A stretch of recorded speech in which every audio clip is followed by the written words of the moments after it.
U redu. Hvala lijepo. Prvo da vam kažem da ću ja držati danas govor na hrvatskom jeziku.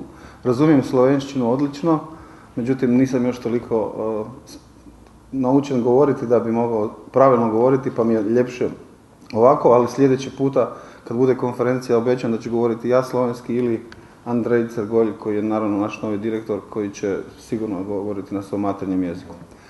Evo, na početku bih vam se svima htio zahvaliti na ovolikom dolasku i što ste odvojili vaše dragocjeno vrijeme i da čujete novosti koje DPD Slovenija priprema, da čujete malo podataka o DPD-u na nivou Europe i svijeta i želje nam je s vama podijeliti projekte i nove usluge koje će uskoro biti dostupne na tržištu Republike Slovenije.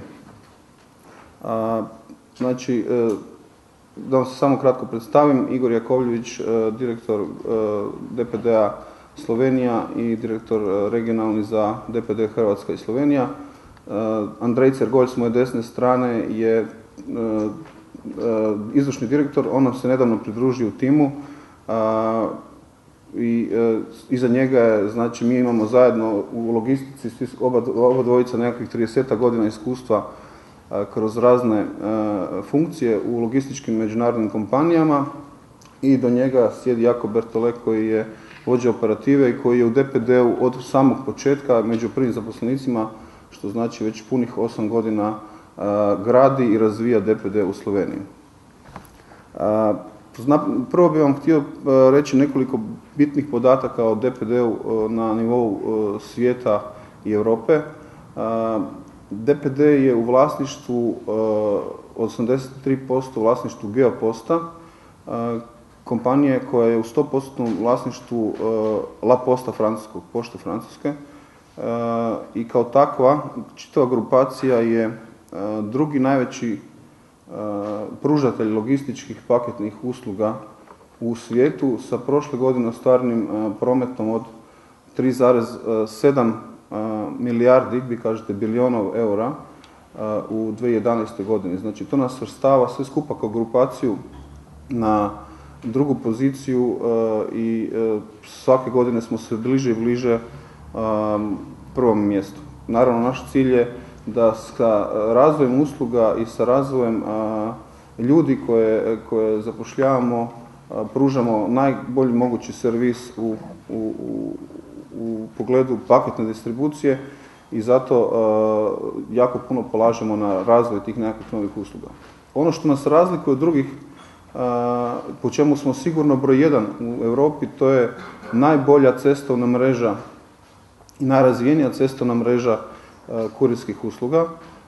To naglašavam zato što se mi ponekad nas i mediji i stranke uspoređuju sa drugim pružiteljima kurirskih usluga koji su većinom Air Express, znači zračni ekspres prijevoznici, dok mi nemamo takvih usluga, mi smo isključivo cestovni prijevoznik i prema tome smo naravno i cjenovno prihvatljiviji, a tranzitna vremena koja nudimo su vrlo bliska, a u nekim slučajevima i jednako kvalitetna i brza kao i Air Express provideri. DPD u Sloveniji je kompanija koja od 2004. godine samostalno djeluje, koja danas zapošljava 25 zaposlenih, ali imamo još oko 50 do 55 svakodnevnih podizvođača koji za nas rade uslugu dostave paketa i preuzema paketa. Prošla godina je bila izuzetno uspješna u poslovanju DPD Slovenija. Imali smo porast više od 20% i u volumenu i prihodima u odnosu na leto 2010. I osim toga uspjeli smo napraviti značajne investicije u poboljšanje infrastrukture, tehnološke infrastrukture u smislu informatike. Zatim smo imali jednu značajnu investiciju u klicni centar, tako da je i to uspostavljeno prošle godine. Na taj način smo postali dostupniji našim kupcima kojih je svake godine sve više i više. Trenutno je naša baza od nekakvih 5000 aktivnih kupaca i kažem to raste praktički na dnevnoj bazi, imamo sve više i više novih kupaca jer su klijenti prepoznali našu kvalitetu, našu fleksibilnost, odnos cijene i usluge je vjerojatno na tržištu Slovenije najbolji value for money koji mi pružamo. Plan za 2012. godinu je također dosta ambiciozan s obzirom na situaciju gospodarsku u regiji čitavoj. Plan je da ćemo ove godine porasti 10% odnosno na prošlu godinu i što nam ovih prvih 5 mjeseci koje su upravo za nama daje dobre izglede da ćemo tako i biti. Kažem, ukoliko uspijemo ostvariti takav rast u današnje vrijeme što se dešava svagdje oko nas i mi smo naravno dio te Europe koja se svaki dan bori sa tim nekakvim financijskim kriznim momentima, to naravno utječe i na gospodarstvo i u Sloveniji jer je dio Europske unije, ali kažem, mi mislimo da će to biti ostvarivo i jedan od razloga zašto vjerujemo u te uspjehe i zato smo i doveli čovjeka koji je nakon dugo vremena imamo čovjeka Slovenca na čelu kompanije, to je Andrej koji kažem ima više od 20 godina iskustva u logistici i sigurno će to doprinijeti još boljem razvoju DPD u Sloveniji.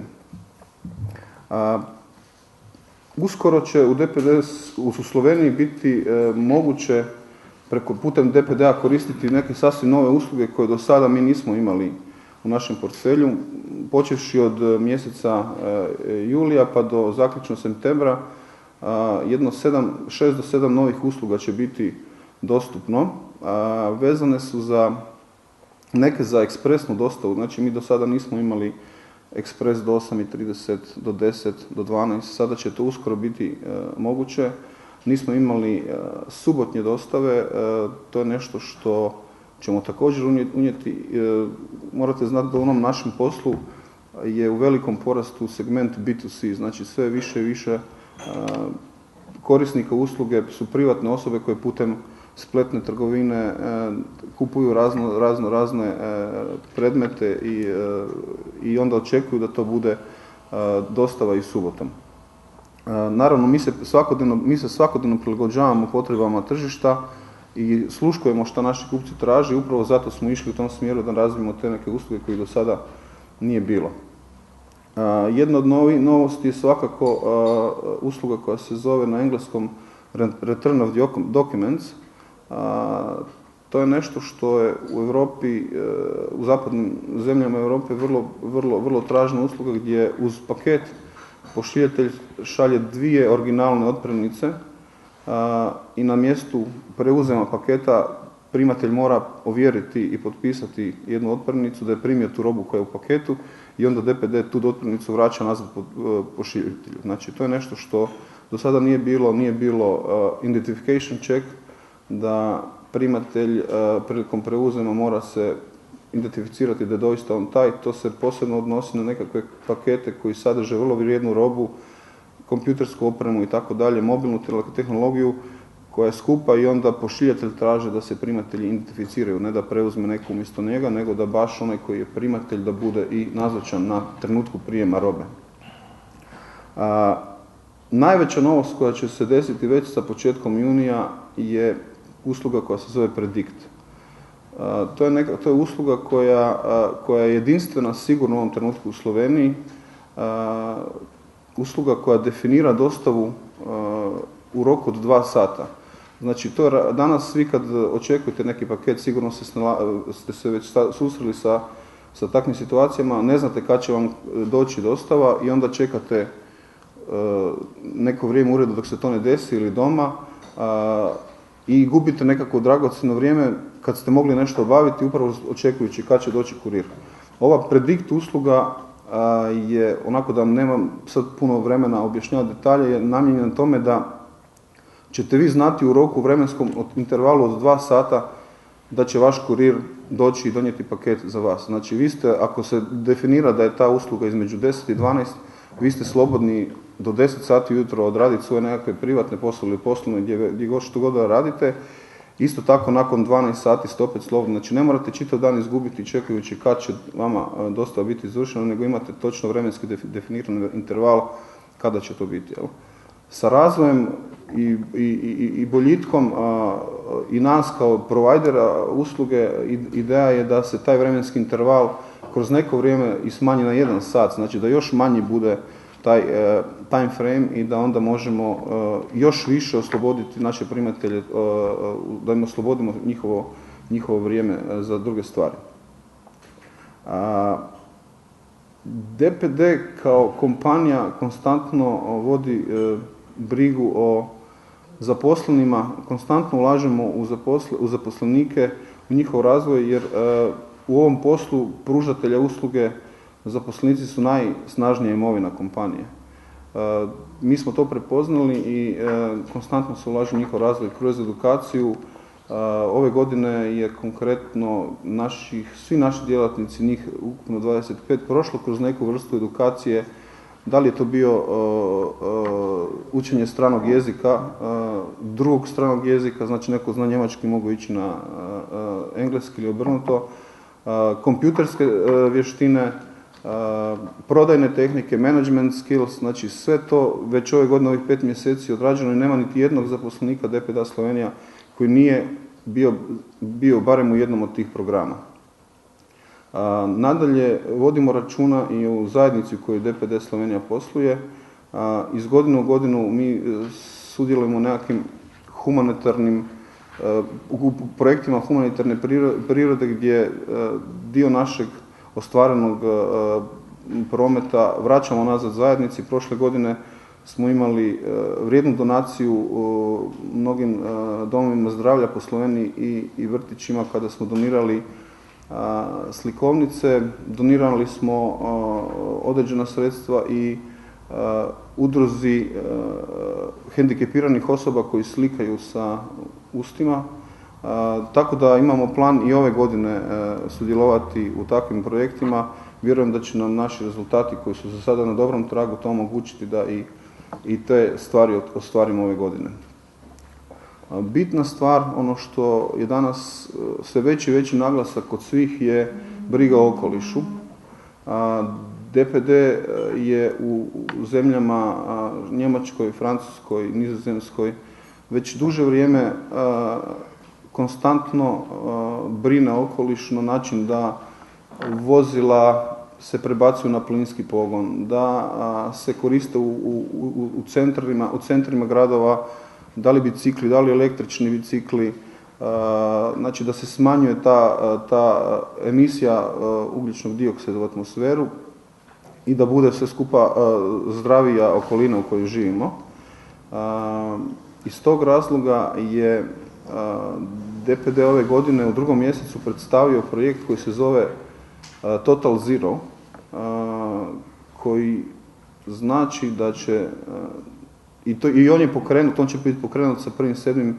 u Njemačkoj, Francuskoj, Velikoj Britaniji, Nizozemskoj, Belgiji, Luksemburgu i Švicarskoj, koji znači ukratko da će za svaki, mi znamo koliko, mi mjerimo od 2006. godine koliko svaki paket zbog prijevoza, koliko optereti atmosferu sa ugljičnim dioksidom. Ovih 7 zemalja koje sam naveo od 1.7. ulaze u projekt da će na neki način, ne znam slovensku riječ, offsetting, iznivelirati za sve pakete koji su prevezeni u tim zemljama, novčano će uplatiti sredstva za svaki paket prema fondovima koji brinu o zaštiti okoliša. Na taj način će biti na neki način za sve što je otišlo zbog našeg posla u CO2 u atmosferu će biti na neki način vraćeno kroz projekte pošumljavanja, ugradnje pročišćača voda ili tako dalje. Već ono što zemlje imaju projekte u kojima se to radi. Bitno je napomenuti da će Slovenija ući u taj projekt u 2013. godini, u drugoj polovici 2013. godine, a do kraja 2013. godine sve zemlje DPD-a u Europi će ući u taj projekt. Po tome ćemo biti isto tako jedinstveni u našem kurirskom poslu, jer druge kompanije još takve stvari ne rade. Vjerojatno će uskoro i krenuti, ali mi ovo objavljujemo vama kao medijima.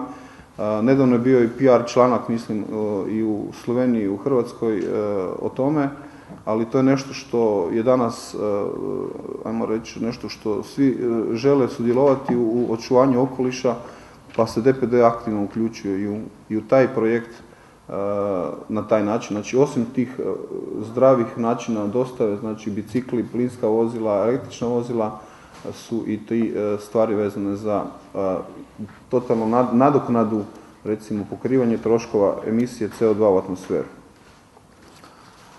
Evo, ukratko, nekakvih 10-ak minuta sam vam htio malo približiti poslovanje DPD-a i projekte. S moje strane to je za sada to. Ukoliko imate pitanja, slobodno. Ja, tako, projekcija, ki ste jo videli tukaj od zadaj, je seveda poskrbela za tisti osnovni prevod, vkolikor je prišlo do kakšnega nesporazuma ali nerazumevanja, seveda smo vsi tukaj na voljo za vse informacije. Gospoda Igorja bomo seveda držali za besedo, da naslednjič, ko se vidimo, da spregovorimo kakšno več po slovensko. Prosim, vprašanja z vaše strani. Kako imate vi redni kontakt s strankami, oziroma kako gleda ta kontakt med potencijalnimi uporabniki in vašim podjetjem, oziroma storitvami, potem tisto, kar ste prej rekel program, tukaj v zvezi z celotnim projektom Evropske unije, na to, ali mogoče kaj Evropska unija prispeva, ugodnosti in mogoče, saj jaz nisem slišal glede cen tih storitev. Evo, ja ću pokušati vam odgovoriti na pitanja. Znači, za kontakt potencijalnih stranaka i novih stranaka, naravno, imamo kanale, nekoliko kanala prodaje, od telefonske prodaje do prodaje na terenu, zatim prodaja key account, znači onih velikih kupaca koja brine. Naravno, koristimo se svim mogućim dostupnim legalnim načinima kako doći do tih baza podataka i do tih informacija. To je jedan od načina. Naravno, drugi način, veliki izvor način su nam ljudi zaposleni u klicnom centru, u call centru. Upravo je to jedan razlog zašto smo prošle godine išli u investiciju u kvalitetan softver koji će omogućiti mjerenje i statistiku tih poziva, koje su vrste poziva i tako dalje. To su neke stvari na koji način dolazimo do novih stranaka i kako razvijamo produkte. Ono što morate znati, naravno, svi, Slovenija kao tržište nije veliko i da puno toga prelazi usmenom predajom. I to je jedan od razloga zašto ulažemo konstantno u poboljšanje servisa, jer se više i više, znači gotovo svi naši klijenti su zadovoljni s našom uslugom i onda u toj nekakvoj razmjeni usmjenoj sa svojim partnerima ili prijateljima ili rođicama, kad dođu do teme logistike kurirskih usluga, kažu pa ima tamo nekakav DPD, sve što smo dogovorili se odrade. To je nešto, znači mi smo, naša prepoznatljivost koja nas razlikuje od drugog je da smo mnogo više fleksibilni nego svi drugi koji to rade. Znači nama nije problem u roku od 30 minuta odreagirati, poslati ekstra nekoga, iako je već neko bio prošao, da se neko vrati na mjesto prikupa. To je nešto što nas razlikuje od drugih i nadam se da će to tako ostati i u buduće sa našim rastom, da će to biti prepoznato, da smo fleksibilni, da su naše cijene, pitali ste za cijene, vrlo prihvatljive, usporedbi sa drugima i mi nikad ne dajemo dumping, to je nešto što ne želimo se baviti, ali smatramo da uslugu koju pružamo na tržištu je adekvatna cijeni koju tražimo i naravno ima stranaka koji to ne žele prihvatiti, ali kažem sve više i više klijenata koji prihvaćaju i koji su spremni na vrijeme platiti uslugu koju mi pružamo, jer su s time oslobodili dio svojih resursa za neke druge stvari i usmjeravaju se u svoju osnovnu djelatnost, ne gube vrijeme na na razmišljanje kad će nešto biti dostavljeno i kad će njegov proizvod doći na policu i onda na taj način generirati prihod za sebe. Što se tiče dijela pitanja koje ste pitali za eko razvoj, znači mi nismo dobili direktivu od Europske unije da mi to moramo pokrenuti. DPD na nivou Europe mjeri utjecaj CO2 okoliša, rekao sam već od 2006. godine i sada kad već postoji znači nekakva evidencija u toku 5 godina koliko je to, znači točno se zna za svaki paket koliko, ajmo reći, nas može to koštati, je odlučio krenuti prvo sa 7 velikih zemalja, s time da je vrlo jasna direktiva da do kraja 2013. godine sve zemlje u Europi moraju biti uključene u taj projekt. Rekao sam, Slovenija će u to krenuti u septembru ili oktobru 2013. godine. Barbara Škrinjar, najprej bi vprašala za to novo storitev kredit, da je to brezplačno oziroma koliko stane, pa za prihodke, če lahko bolj konkretno, ko smo bili za Slovenijo, 2011-2012 planiranje. Predikt neće biti besplačno, nešto će se dodatno platiti. Ta usluga je trenutno u fazi pripreme, lansiranja i kroz nekakvih 10 dana do kraja, znači tamo kroz 10 dana imat ćemo i konkretan odgovor na ova pitanja i to će biti distribuirano našim strankama da mogu to naručiti i da naravno to ima nekakvu svoju dodatnu vrijednost, ali to neće biti ništa značajno, nekakva velika cifra. Jel?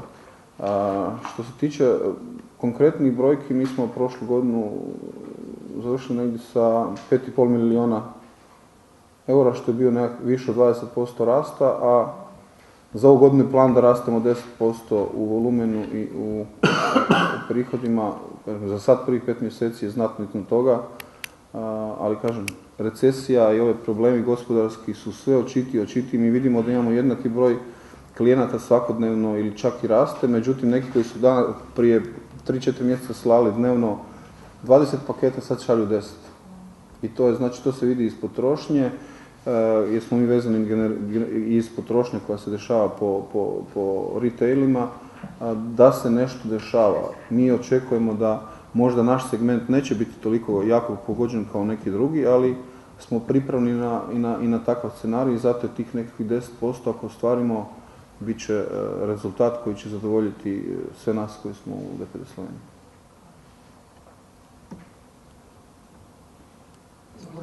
Če lahko več eno pojasnilo v zvezi z prediktom, na to je vezano tudi dodatna storitev IDM, pomeni Interactive Delivery Message.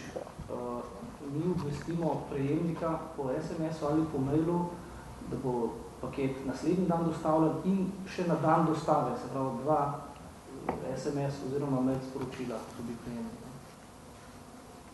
Prosim. Prej ste dejali, da ste cestni prevozniki pošiljke. Ali to pomeni, da recimo pošiljke, ki stranka želi poslati v Ameriko, Azijo in obratno, vi ne imate, ne vajate in drugo še vprašanje pošiljanja, bom rekel, Srbija, Makedonija, kakšne imate dovolj načrte? Na prvo pitanje, mi preuzimamo i pakete koji idu preko morske zemlje.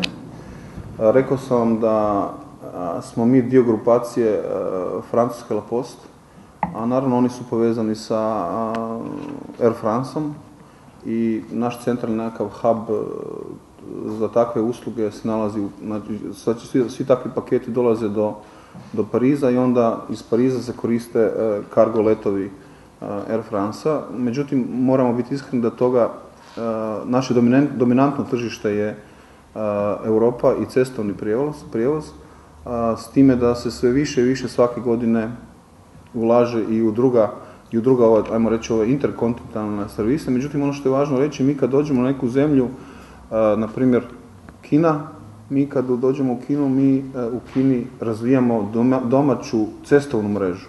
Znači, bitno je da mi kad dovezemo taj paket do nekog grada u nekoj drugoj zemlji, da je bitno razviti opet tu cestovnu mrežu koja će osigurati da paket po dospijeću bude dostavljen u što kraćem roku do krajnjeg prijemnika. To je vezano za ove interkontinentalne. I drugo pitanje je bilo za prema Srbija, Makedonija. I postoji plan, naravno, mi imamo partnera sada koji, znači i prema Srbiji se sad mogu slati paketi preko DPD-a, u Makedoniju ne mogu. Znači, osim Hrvatske gdje DPD postoji kao poduzeće, u Srbiji i Bosni i Hercegovini imamo partnera preko kojeg šaljemo, ali definitivno da je nekako u roku od 3 do 5 godina ideja da DPD bude samostalno prisutan i u tim zemljama. Izvolite. Delovni čas uslug tudi v Sloveniji, pa še morda ni možno osebni prevzem. To može, Jaka može to vidjeti. Ja, zdaj, naš klicni center je odprt od 8 ure pa do 18. zvečer.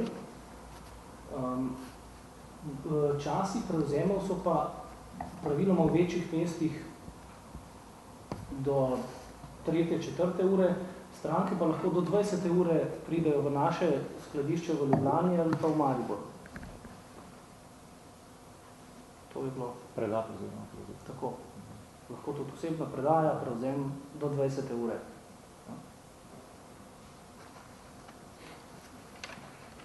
Še kakšno vprašanje, izvolite. Jaz bi vprašal, kako bo na poslovanje DPD vplivala napovedan prevzem UPS-a, ki je napovedal, da bo prevzel TNT. Sicer ne kako se bo to dotikalo vašega posla, ker bomo se bolj dali letalski ekspres. Drugo bi vprašal, kako je vaše sodelovanje s Pošto Slovenije. In tretji bi še vprašal, vašo firmo ste umestili na drugo mesto v tem sektorju, katerega obvladujete, kdo je pa prvi?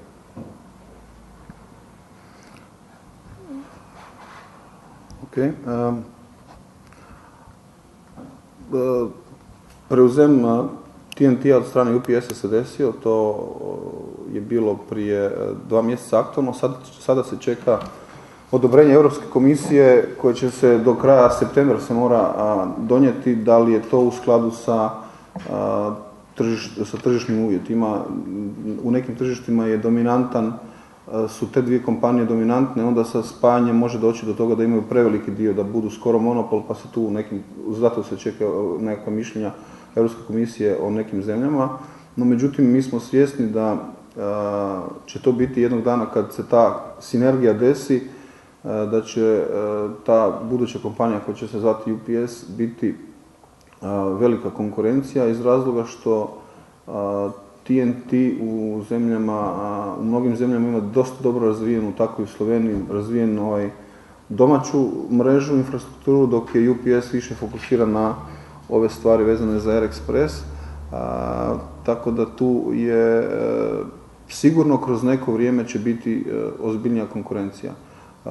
Planovi njihovi, mi ne znamo koji su njihovi planovi, da li će prvo se fokusirati na zemlje velikog tržišta gdje je i veća opasnost od greški, svaka greška može puno više koštati, ali isto tako ako naprave posao dobro, puno prije će generirati dodatne prihode, ili će se fokusirati na zemlje poput Slovenije gdje si mogu dopustiti da neka greška u smislu povezivanja neće puno donijeti štete na globalnom nivou, ali spremni smo na to i jedan od razloga kako se spremamo su te nove usluge koje oni nemaju, nešto imaju, nešto nemaju i to je jednostavno borba. Biće danas, sutra će biti na tržištu u našoj Europi 3-4 velika pružatelja usluge, kurirskih usluga, a drugo će sve biti ili sinergijom spojeno na te usluge, na te velike kompanije ili će nestati. Što se tiče, pitali ste za Poštu Slovenije, sa Poštom Slovenije mi smo jednostavno danas u tržišnoj utakmici u kojoj su i sve druge kompanije. Pošta Slovenije je dominantan pružatelj usluga i kurirskih, naravno oni se naslanjaju na svoje pakete pismovne pošiljke i neadresirane pošiljke, pa usput su razvili jako dobro i mrežu za paketnu dostavu. Jednostavno, tržište je to koje određuje koji će kupac s kime raditi. Za sad smo u nemilosrdnoj tržišnoj utakmici s njima. Što se tiče globalnog pozicije DPD-a, zapravo La Posta na svijetu, znači da mi smo broj 2, broj 1 je Deutsche Post.